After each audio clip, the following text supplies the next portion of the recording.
പാകിസ്ഥാനും സൗദി അറേബ്യയും ചേർന്ന് ഒരു പ്രതിരോധ എഗ്രിമെന്റ് സൈൻ ചെയ്തിരിക്കുകയാണ്. അതായത് ഇപ്പൊ ഏതെങ്കിലും ഒരു രാജ്യം സൗദി അറേബ്യ ആക്രമിക്കുകയാണെന്നുണ്ടെങ്കിൽ അത് പാകിസ്ഥാന് നേരെ നടന്ന ഒരു ആക്രമണമായിട്ട് കാണും. പാകിസ്ഥാനെ ഏതെങ്കിലും ഒരു രാജ്യം ആക്രമിക്കുകയാണെന്നുണ്ടെങ്കിൽ അത് സൗദി അറേബ്യ അവർക്ക് നേരെ ഉണ്ടായ ഒരു ആക്രമണമായിട്ട് കാണും. ഈ ഒരു എഗ്രിമെന്റ് വളരെ പ്രധാനമാണ്. Saudi Pakistan strategic mutual defence pact, Saudi Pakistan തന്ത്രപരമായ പരസ്പര പ്രതിരോധ കരാർ എന്ന് വെച്ചാൽ ഇതിൽ ഏതെങ്കിലും ഒരു രാജ്യത്തെ ഒരു രാജ്യം ആക്രമിക്കുകയാണെങ്കിൽ, വെളിയിൽ നിന്നൊരു രാജ്യം ആക്രമിക്കുകയാണെങ്കിൽ രണ്ടാമത്തെ രാജ്യം കരുതും അവർക്ക് നേരെയുള്ള ആക്രമണമാണെന്ന്. ഏതാണ്ട് നാറ്റോ എങ്ങനെയാണോ വർക്ക് ചെയ്യുന്നത് അതേ രീതിയിലാണ് ഈ ഒരു എഗ്രിമെന്റ്. ഇത് വളരെ വളരെ പ്രധാനപ്പെട്ട കാര്യമാണ്. ഇത്രയും കാലം സൗദി അറേബ്യ വളരെയധികം US മാത്രം ഡിഫൻസ് ആവശ്യങ്ങൾക്കായിട്ട് ഡിപ്പെൻഡ് ചെയ്തിരുന്ന ഒരു രാജ്യമാണ്.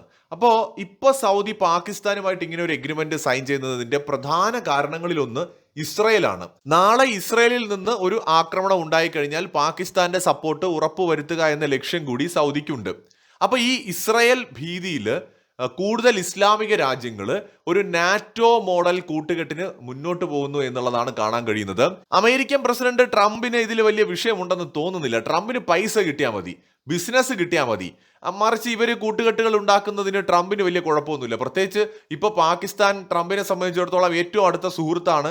പാകിസ്ഥാനിലാണ് ട്രംപിന്റെ കുടുംബം വൻതോതിലുള്ള ഇൻവെസ്റ്റ്മെന്റ്സ് നടത്തിയിരിക്കുന്നത്, ക്രിപ്റ്റോ കറൻസി ഉൾപ്പെടെയുള്ളവയിൽ.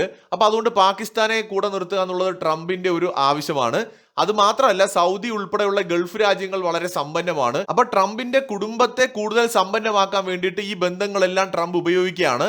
അമേരിക്കയുടെ നേട്ടങ്ങളെയും കോട്ടങ്ങളെയും കുറിച്ച് ട്രംപ് ചിന്തിക്കുന്നില്ല. വ്യക്തി താല്പര്യങ്ങൾക്ക് വേണ്ടിയിട്ട് രാജ്യ താല്പര്യങ്ങൾ അടിയറവ് വയ്ക്കുന്നത് കൊണ്ട് തന്നെ ട്രംപ് ഇതിനെല്ലാം നേരെ കണ്ണടച്ചു കൊടുക്കാൻ സാധ്യത കാണുന്നുണ്ട്. എന്തായാലും ഈ ഒരു ഡിഫൻസ് എഗ്രിമെന്റ് ഉറപ്പിച്ചോളൂ, സിറിയയോ ഇറാഖോ അല്ലെങ്കിൽ ലെബനനോ ഒന്നും തന്നെ ഒപ്പുവയ്ക്കാൻ പോകുന്നില്ല, അല്ലെങ്കിൽ യമൻ ഒപ്പുവയ്ക്കാൻ പോകുന്നില്ല. അമേരിക്കയ്ക്ക് പ്രശ്നമുള്ള രാജ്യങ്ങളുമായിട്ട് അല്ലെങ്കിൽ ഇസ്രായേലുമായിട്ട് നിലവിൽ പ്രശ്നമുള്ള രാജ്യങ്ങൾ ഒരിക്കലും ഇത്തരം എഗ്രിമെന്റിന്റെ ഭാഗമാകാൻ പോകുന്നില്ല. പക്ഷേ നിലവിൽ അമേരിക്കയുമായിട്ട് നല്ല ടേംസിലിരിക്കുന്ന രാജ്യങ്ങൾ പാകിസ്ഥാനുമായിട്ട് ചേർന്ന് ഒരു നാറ്റോ മോഡൽ ഒരു കൂട്ടുകെട്ട് ഉണ്ടാക്കാൻ ശ്രമിക്കും. അതിന് തുർക്കിയുടെയും സപ്പോർട്ട് ഉണ്ടാവും. വൈകാതെ തന്നെ Turkey, Pakistan, Saudi Arabia, Qatar, Bahrain തുടങ്ങിയ രാജ്യങ്ങൾ, അസർബൈജാൻ, ഈ രാജ്യങ്ങളൊക്കെ ചേർന്നുകൊണ്ട് ചിലപ്പോൾ ആഫ്രിക്കയിലെ രാജ്യങ്ങൾ പോലും വന്നേക്കാം. അങ്ങനെ ഒരു ഇസ്ലാമിക രാജ്യങ്ങളുടെ ഒരു നാറ്റോ, അതിൽ ബംഗ്ലാദേശും ചിലപ്പോൾ ഭാഗമായേക്കാം. ഇന്തോനേഷ്യ ഭാവിയിൽ ചിലപ്പോൾ അതിന്റെ ഭാഗമായേക്കാം. അങ്ങനെ ഇസ്ലാമിക ഭൂരിപക്ഷമുള്ള രാജ്യങ്ങളുടെ ഒരു നാറ്റോ സഖ്യം രൂപപ്പെടുകയാണ്. ആ മാതൃകയിലുള്ള ഒരു സഖ്യം രൂപപ്പെടുകയാണ്. അതിന്റെ തുടക്കമാണ് ലോകത്തിലെ ഏറ്റവും പ്രധാനപ്പെട്ട ഇസ്ലാമിക രാജ്യമായിട്ടുള്ള സൗദി അറേബ്യയും ലോകത്തിലെ ഏറ്റവും പവർഫുൾ ആയിട്ടുള്ള ഇസ്ലാമിക രാജ്യമായിട്ടുള്ള പാകിസ്ഥാനും. ഈ രണ്ട് രാജ്യങ്ങളും ചേർന്നുകൊണ്ടുണ്ടാക്കിയിരിക്കുന്ന ഈ ഒരു എഗ്രിമെന്റ് എന്ന് പറയുന്നത് ഇന്ത്യക്ക് ഇത് തീർച്ചയായിട്ടും ഒരു ഭീഷണി തന്നെയാണ്.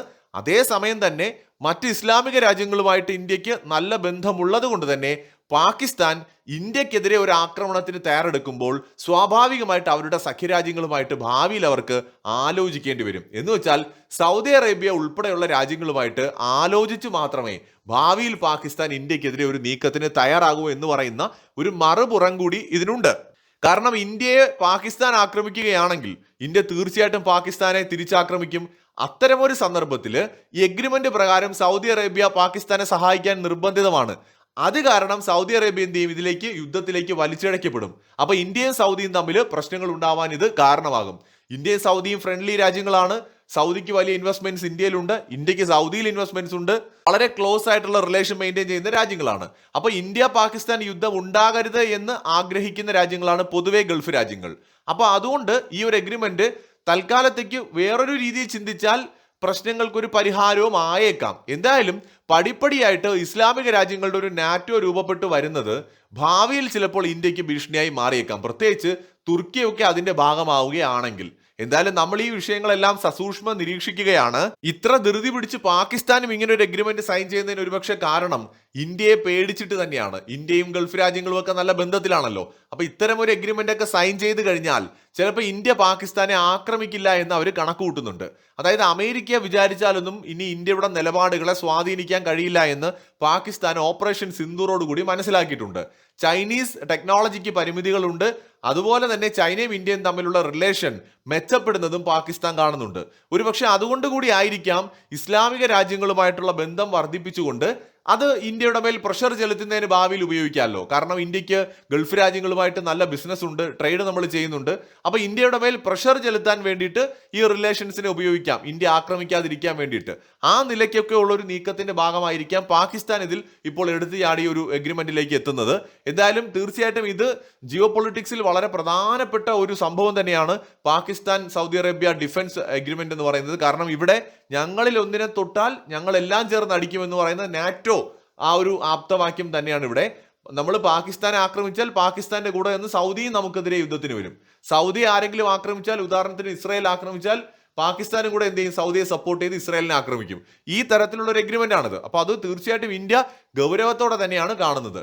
ഒരു ഇസ്ലാമിക നാറ്റോയുടെ എല്ലാ സാധ്യതകളും നിലവിലുണ്ട്. മറ്റൊരു വീഡിയോയുമായി വീണ്ടും വരാം.